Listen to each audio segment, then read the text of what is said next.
Hi guys, welcome to the little woodshop again. So me and Kunrad quickly built for a customer 18 little boxes with finger joints, and it's just simple pine. What we've done, we've taken 38114 stock, split it, put it through the planer to get a nice 10mm thick material, and then finger jointed all the corners, and then stuck a 4mm plywood as a base on it. I'm just quickly doing the laser work on it, because this is going to Johannesburg for some function or coordinator or something. And so that's what we've done, and it was very repetitive. All the finger joints, it was a massive amount of over 400 little finger joints I've cut, so I didn't really record that.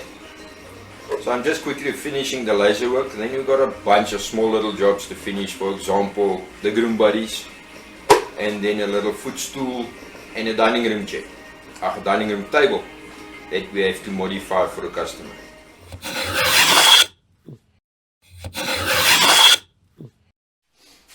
Hi everyone, welcome again to the little wood shop. So what I finished behind the cameras today, or this week, was me and Kunrad built the 18 boxes that I told you about. They are done and they are off for the couriers. I also finished the 6 groom buddies for Sasha. Then for a very good friend of mine, I've cut some strips out of African mahogany that he's going to put on his house in the East Coast. He's replacing all the little trim around the wooden windows, and I just cut a bunch of strips for him to do that with when he's on holiday this December. Also then, for another customer, the little footstool, one of the little segments broke out, and that I just glued back, pulled it together with a strap, and that is now done. So I also then, on the drawers, the chest of drawers, I took out all the drawers, did the final sanding, and I'm just waiting for the weather to give me a little bit of a chance so I can start varnishing. I managed to get the color that the customer wants. We've tried a few, and in the end I had imboya, I had teak, I had mahogany, and I can't remember what this one was, and the customer didn't want anything that's yellow or red. This was a little bit too dark. So by taking Woodok 10 and then adding an imboya stain to it, 5 milliliters at a time, I added until I got the shade that the customer likes. So this is the shade that we're going to use. I'm hoping to spray the cabinet still today, if the weather gives me a chance. So far it looks quite favorable. This morning it was rain like mad, so I used that time to clean up the workshop, pack away some of the wood that we ordered this week, and just get the other jobs done. So this is the color the chest of drawers is going to be, and we'll start staining in a few minutes. So guys, I've got now all of the drawer runners masked, and now I'm going to do the first coat with the spray gun and the stain, and then the second and the third coat will just be with normal clear varnish without any stain. Guys, to save myself a lot of frustration, I clean my spray gun with thinners every time before I even start the spray job. So I disassemble the whole spray gun, clean it, and then I know I won't have any problem with little skins that got stuck or dried in the spray gun, and can really be a schlep if you battle with a dirty spray gun. So yes, clean it before you start a new project. Even if you cleaned it after you used it the last time, there's always a little skin or something that came loose somewhere. Let's spray. To explain the varnish, what I've done is I've taken a liter of Woodok 10 and I used a syringe to measure out exactly how much stain I put into my varnish to get the color that the customer liked. In this case, this was the color. And it ended up being 10 milliliters per liter. So I mixed my first 1 liter with 10 milliliters of stain, of the emboyer stain, and I've used that and I've coated the drawers and the cupboard itself. And then I needed a bit more, so I went and bought another tin, and I just took a liter and another 10 milliliters of the stain, and then every time testing the colors to make sure I get to the same shade of brown. So at the moment I've used 2 liters of varnish to get the color I want and to get 2 coats of varnish on the chest of drawers. I now got a third clean, clear 1 liter of varnish, which I'm going to put the third coat because I don't want it any darker than this at the moment. So I'm waiting now for the first 2 coats to dry. After that is dry, I'll put a clear coat of Woodok 10 on as a final and a third coat. The customer, as far as I can see, doesn't want it shiny, so I've taken the satin color, and then the last coat I will then just rub down with a little bit of steel wool to give it a nice matte finish, and then I'll give it a final coat of oil. So that's the process I've used, and by using a syringe and weighing how much varnish you use every time, you actually get to the same shade every time. This is now just where every time I mixed, I just double check that my colors are close. So it works a charm. Get an old syringe or get a syringe by the pharmacy and measure your stains, and you get quite accurate results every time. Guys, since this week we worked a lot with spray painting, when I varnished and stained the chest of drawers, I thought I would just get into the spray guns a little bit. I get lots of customers at work that doesn't know the basics of spray painting or of spray guns, and I'm in no way a professional spray painter, but I know the basics and I've taught myself quite a lot over the years. So this is my collection of spray guns, and you'll see I've got 2 smaller ones which they call a touch-up spray gun. It's a very nice and small, compact little spray gun. They usually come with a smaller nozzle, or like they call it, orifice. In this case it's a 0.8 millimeters, so it's a very fine spray, and it works well with the thinner, the lower viscosity varnishes and stuff. It works quite well. I've done Woodok with this very nicely. Your polyurethanes like your Novas works well with this, and sometimes you have to thin it a little bit, but this is the ideal spray gun to use when you have a small compressor like a 50 liter compressor that doesn't have so much CFMs. So the container is very small, so you don't get much done with it, and I must tell you, in a pinch I've once sprayed with the spray gun and a small little 50 liter compressor. I sprayed a whole fence. So in a pinch you can.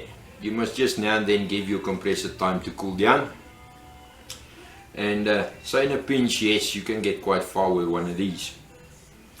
They're very handy, and there's so many people that's only got small 50 liter compressors. In my case, I upgraded a few years ago to 150 liter compressor.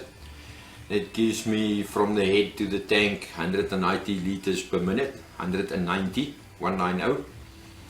The newer compressors now with the 3 heads gives you about 360 liters a minute, so there you don't have any problem with the amount of air available. But then the 2 bigger spray guns, they are also high pressure spray guns, so they don't work very well with a 50 liter. You get the size, the bigger size spray gun like this in a low pressure that you can use with a 50 liter. But always bear in mind, give your compressor time to cool down. Biggest enemy of any compressor is heat.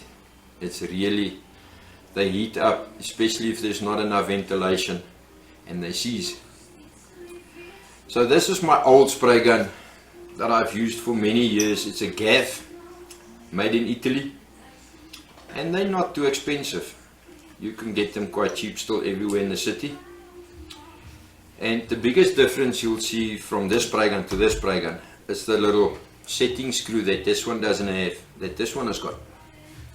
For me that's quite important, because when I spray, I like to, on the fly while I'm busy spraying, set the pressure. Because sometimes when the pressure is too high you get lots of misting and not much coverage. So especially when staining, I like to turn my pressure down a little bit, so that there's not much pressure behind the spray, to get a more, I don't know what you call it, just to get better coverage. But this is for me quite important. So if you buy a spray gun, you can set the air pressure on your compressor, on your air regulator, but this is just so much easier. You buy the spray gun, you buy your material, it's easy to set. So the basics of a spray gun: of course the trigger, the nozzle, the cap.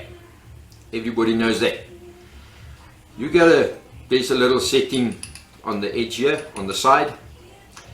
All this does is, when you turn it, it opens the fan narrower and wider. And then the one on the back is allowing the amount of paint from the container that goes out the nozzle. So if you close it, less paint is going to go through. And then of course the one on the bottom, that reduces the airflow from your compressor that's going to go out the nozzle. So that's the basic three settings, and by playing with that you can get actually very good coverage by just playing with the air, the fan, and then also the amount of paint that goes through. The nozzle size on my spray gun that I use most of the time is a 1.4mm nozzle, and that is, it works very well with most of the mediums I've painted before in my life. For example, I sprayed with this 2K, I spray varnish with it, I stain with it. It really works very well on a 1.4mm nozzle. You can upgrade the nozzles, you can go to a 1.7mm, which is a bit for your thicker paints, and then up to a 2.5mm if you really want to, when you do acrylic paints and stuff like that, which I see lately people quite like doing. So guys, that's the basics of a spray gun. Another thing that I want to show you is maintenance. The very basic maintenance of a spray gun: take the cap off, take the reservoir off. Simple and easy. But once you're done with your spray gun, you need to clean this. So by unscrewing the nozzle or the cap, you get the little cap. Behind the cap will be your nozzle that determines the size of your nozzle. This is a 1.4mm. I always unscrew that, take it out,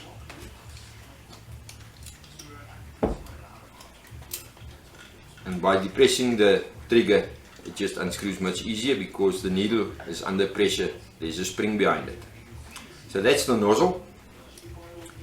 If you then unscrew the back, there will be a spring behind it, and then of course the needle itself. Now this is for me one of the important parts of a spray gun. This needs to be very clean, otherwise you're going to get spatter, and it's horrible. So I usually, after clean it, just drag your nail over it, and you'll feel any inconsistencies where some old paint has maybe created a little film. Make sure you get all of that off, and especially the tip is nice and clean, because that's what seals in the tip of the nozzle in the front.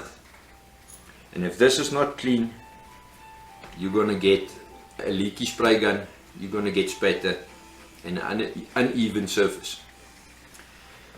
This is also very important: never drop your needle. If you drop this and it falls on the tip, you might damage it or ding it, and it's not going to seal properly in the nozzle again. So usually this is the parts I clean always, as well as of course the reservoir. but this is the main parts. You get some on the side of the main cap. There's little wings with holes in it that blows the air. Those little holes is what actually creates the fan. When you spray, the fan that you get, those little holes, that's the air just compresses this paint that comes out into a fan. And by closing the setting knob on the side, you just reduce or maximize the pressure that reduces then the fan width that these two wings create. So I always make sure they are very clean, properly clean, and that there's no paint or anything left behind in this. Also then, of course, the nozzle itself, don't drop it, don't lose it, because it's going to cost you a new spray gun. This must always be very, very clean. It's got lots of airways around the sides. They need to be very clean. Otherwise you're going to get more pressure from the one side than on the other side, and it's going to push your fan to one side when you spray paint. So guys, this is just basics. I'm not, like I said, I'm not a qualified spray painter, and this is what I taught myself and what I learned over years. So to assemble it, you're going to put your nozzle first back. Don't cross thread it. Make sure you get a nice and smooth thread. Don't over tighten, it just needs to seal. From there, you take your nozzle from the back, and it will go nice up to the tip. You place your little spring and put the set screw in. From there, your cap goes back on, and then always remember the direction your two wings on the cap is going to determine how your fan is going to be. For example, the way it is now, the fan is going to be like this. If you turn it vertically like that, your fan is going to be like this. So you're going to set that to where you like it, and then tighten the ring. That's it. So the fan at the moment will be like this, that in this orientation. So guys, that's the basics of spray guns, and I hope this helps. In the beginning I really found it difficult to find some information on spray guns, and this is very, very basic what I told you now. I mean, by playing with the air pressure and playing with the amount of paint that comes through, you can really get some nice finishes on your spray gun. And of course, try to keep it clean. Just by cleaning it every time, like now after I stained, I give it a quick clean and I put it away. But before I do my next paint job, I clean it again. Because there's always a little bit of paint somewhere that you missed. It makes a little flake, that goes sits in your nozzle, and it's headache and frustration like you won't believe. So I've learned over the years, clean it before I start painting. So that's the basics, guys. I hope this helped, and show us what you do. If there's anything you want to add, please comment and add, and help us to make our spray jobs or our paint jobs better. Enjoy. Sorry guys, one thing I forgot to mention. So on top of your reservoir, there's this little nub. In there, there's a little hole, and that must always be open, because that hole comes out on the inside of your lid, and that basically just helps your reservoir to breathe, or to stop it from creating a vacuum inside the reservoir, which will in the end then give you a very inconsistent spray job. So always make sure this little hole is open to allow air to enter your reservoir. So guys, that's now the chest of drawers done. This is the final color we got, and the mix was on the wood oak oil. We used 10 milliliters of Emboya stain to get to this color. Unfortunately, the yellow of the pine still brings out a bit of yellow, but that I couldn't stop that in any way. I tried, but we couldn't get it out. So I've got 3 coats of woodlock on this, and then I just gave it a quick flat with the 320 grit sandpaper, and then gave it a light coat of mineral oil with beeswax mix that I make myself. And I think if it stands now for an hour or so, we'll give it a quick rub to get rid of the most of the gloss that's on it, and it's done. The customer sounds very happy. They're on their way to come and collect it, and another project done. Guys, something else I want to get out of the workshop quickly and get done is these 2 chairs, old dining room chairs in boya and yellow wood. They over the years developed a bit of a wonk. As you can see, it's totally loose on the bottom, on the spar, and then also on the mortise and tenon this side, it's also loose. The front one is nice-ish. I'll have to get that one fixed as well. The top one is fixed, but the 2 back ones is very loose, and there's also a bit of a crack there that I have to fix. So the way I do this, I drill out the dowels from the inside. I then take a syringe, pump it full of glue as much as possible, and then I take my little very thin little scraper that I've got, and I get as much glue into that joint as possible. I put it in the clamps, put new dowels in, and then of course glue these 2, and I've done it with the one. It worked very nicely, so I can save these without disassembly. The customer's in a rush, so I'm going to get them done quickly. So guys, to close off this video for this week, we've done a bunch of small little jobs. Anything from a little footstool to groom buddies to chairs to the chest of drawers. The chest of drawers is out. The customer came and collected. They are very happy with the end result, and she promised she'll send us a photo once it's in the baby room. And on that, also congratulations, the 2 of you, with a small one on the way. I hope she brings you as much pleasure as mine does, and as most of them do. It's something to live for, and it really changes a guy's life. So guys, it was a busy week. It was a nice week. We've done a lot. I didn't record everything, sorry about that. The weather was atrocious. It was rainy, it was windy, it was noisy. So I didn't record much, sorry about that. Hopefully next week we'll have a better recording week. But we had a busy week. We've got some space in the workshop again. I just want to get rid of all the small things that I owe customers. Next week we've got a dining room table we have to modify for the same customer that these 2 chairs are for. And I hope to get that done also next week, so that goes out as well.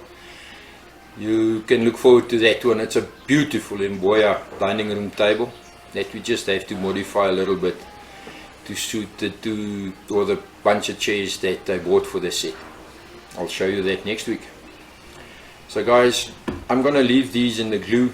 I want as much strength in them as possible, so I'm going to leave them for at least 24 hours in the clamps, and then hopefully they will be done as well. We can send them off next week.